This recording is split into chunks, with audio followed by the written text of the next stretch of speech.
Welcome to another meeting of TV Holics Anonymous.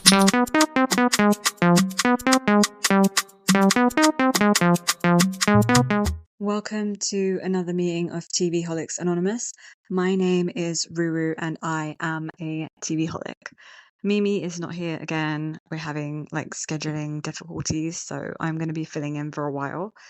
And we will be back together with, I believe, Persian style and our fave is Singles Inferno. So until then, I'm just holding it down by myself on my lonesome, but it's okay because I've got an interesting recap for you today.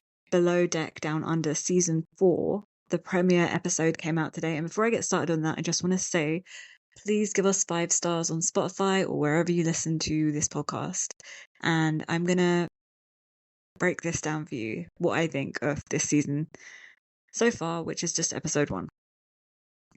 Also, we're on socials as well, so check us out on there. TV Holics Anonymous. So, Below Deck Down Under is back, but it's not in its normal location down under. It is actually in the Caribbean. And it's in a random island in the Caribbean that I've never heard of. And it's all a bit strange to me because it's in Kanua, I believe that's the name of the island. It's ultra luxury destination, which I've never heard of. Really, it's giving me the stuff that's going on in the news right now. I don't want this to be flagged or anything, but JE Files vibes, this island, or because it keeps saying ultra luxury and it's where the elites play and things like that. So it's just giving me sinister vibes. So I don't know, I was cringing while I was looking at that part of it when they were talking about how it's just for the really ultra super rich. Yeah, it's freaking me out a bit. And I just want to basically briefly talk about what I think about this season. It's going to be a really quick episode. So it's Captain Jason, and he made a joke about how wherever I am, it's down under or something like that. So because he's Australian, so that's how they're getting away with it not really being down under. And I don't understand why they did not really do it in Australia. Australia's got the whole country is surrounded by water. You mean that you can't find a place to park the vessel, or you can't get people who want to fly out to Australia? It's not making any sense to me. Their math ain't mathing. So yeah, I don't understand what's going on there. My voice is going to be really crackly because I have been recording a lot recently and I'm losing my voice because I need my voice for other things as well. And on top of that, I've been recording a lot and I think I'm coming down with some kind of flu or cold or something because I'm totally bunged up. So bear with me, guys. Sorry. Anyway, let's get back to Jason Chambers, the captain of Below Deck Down Under. So he's been captain for 4 seasons and he's back again. So I think that he this in the beginning of the episode, he sat down with the heads of the department and it was a weird scenario, not scenario, but it's kind of what they did with the regular Below Deck, how they had what's his face, the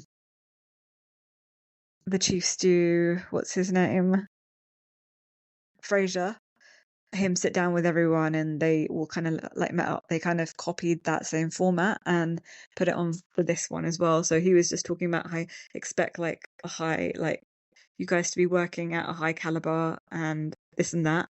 So the heads of the department are Daisy, who is Chief Stew, and then there is Ben. Chef Ben is back from the original Below Deck. And is he original Below Deck or Captain Sandy Below Deck? Oh, I think he's been on both, hasn't he? original Below Deck, and Captain Sandy's one, Below Deck Med as well. So he's back. And then he's the head chef. I mean, he's the only chef. He's a chef. No, he's not the only chef, but he's a chef. And then there's Joao, and he is also a head of department. He is now also a captain in his own right of like a much smaller vessel, I think, but he's a captain, and he's come back to be the bosun. So, or maybe he's second officer and or whatever, I don't know what it is, his role really. And then there is also Alesia. She's back from last season. And then there's Joe, and I think she was only there for a minute. I can't remember. Or one of them was only, Jenna or Joe was only there for a minute because I'll get into that in a second. She's another stew, Joe, and then there is Mike, and he is a deck stew, so he's in both departments. And then there's Eddie and Betul. I hope I'm saying her name right, and I think that's it for now. Anyway, so so there's quite a lot of people on board, but one of them leaves, and I believe it is Joe. Maybe it's Joe or Wait, that doesn't really make sense. How many stews are there? So there's one, two, there's two stews, and then there's the deck stew, and then there is also Daisy. So that's potentially four, but they lost one in the beginning of this charter because before they started the charter, she had to basically leave because her dad told her that her granddad was on his deathbed, so she's flying back home. So she left, and they did the charter. They got on with the charter, and it was interesting because the first charter was basically the Sisters of Salt, the Real Housewives of Salt Lake City, and I thought we were done with them because the season finished, and then I remembered that they'll probably be on this show, but I didn't think they'd be on the first episode. That was a bit much to have these lot as your first. That's horrific because they're a lot. They're very demanding. They're crazy. They're very like bickersome. Like they bicker a lot. I don't think that's a word, but that's what they are.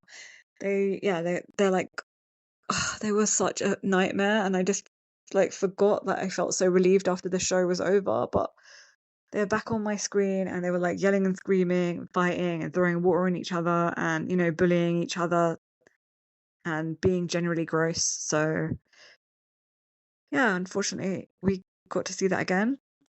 Heather was being extremely loud and like flirty with Captain Jason, who doesn't want any of Heather because she's a toxic person, and she was like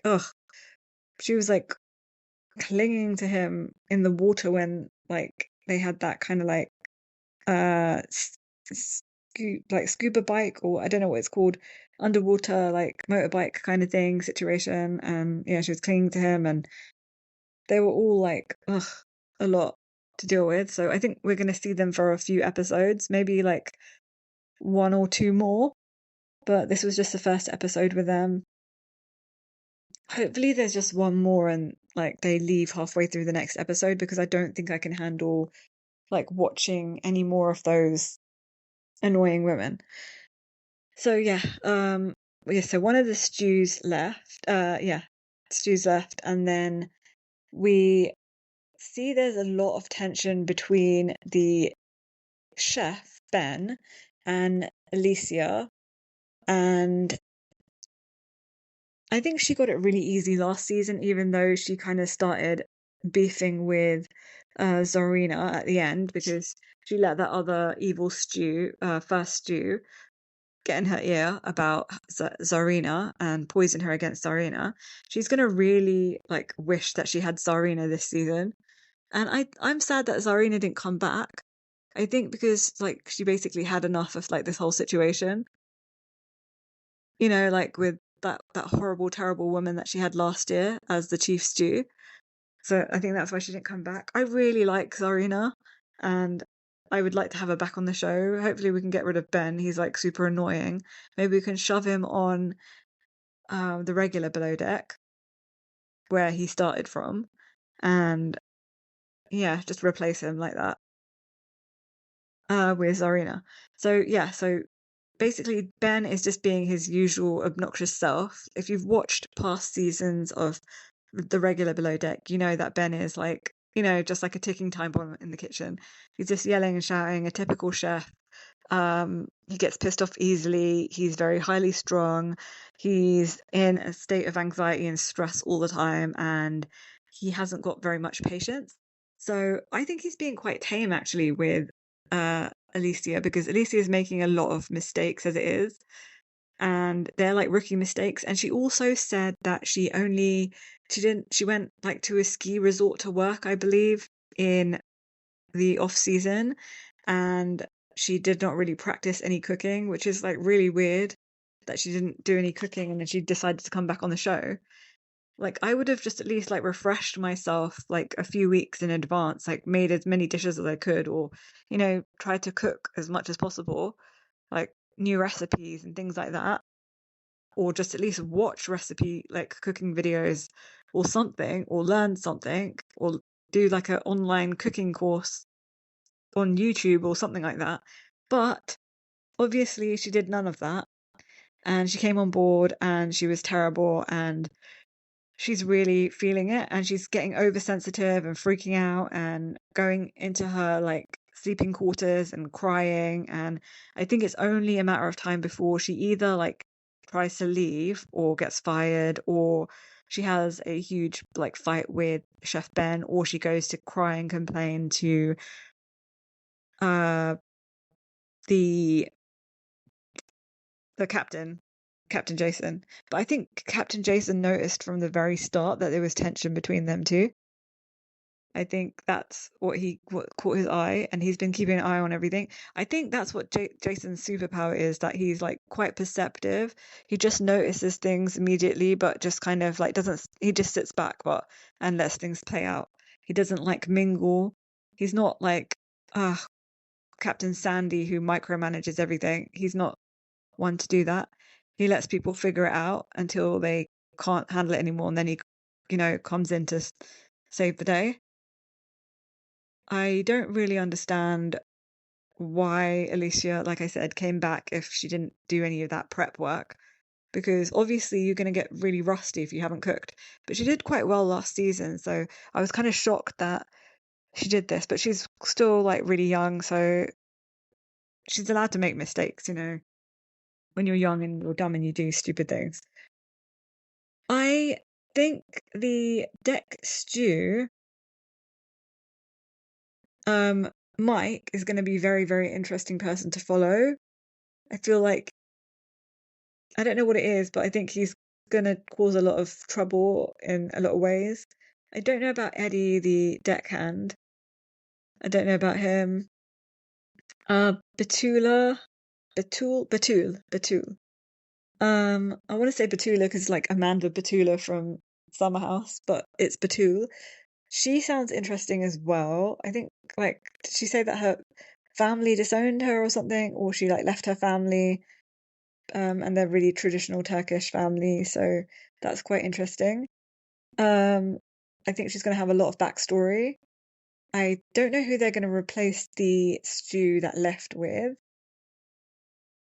Hopefully they replace her with someone really interesting, or with someone from another one of the Below Deck franchises, or someone that's been on the show before, because that always makes things interesting as well.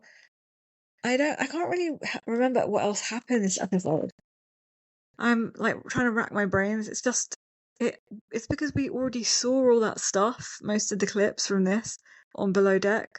I mean, not on Below Deck, on Salt Lake City, so I'm kind of like getting confused as to what to say, because I've already mentioned this before, or I've like thought of this before because we've seen it.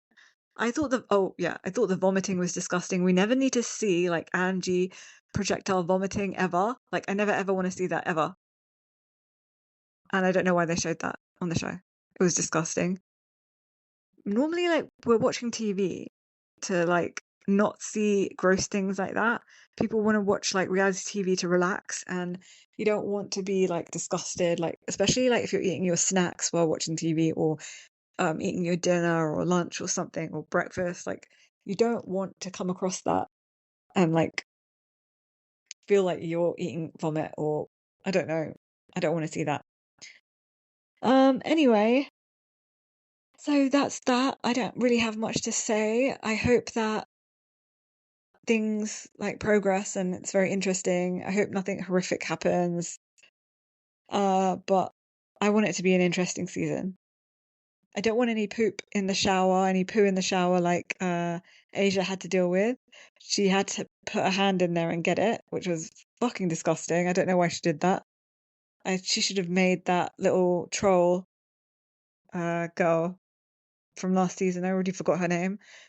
Below Deck runs through so many different people that you forget everyone's names because every season there's a new person.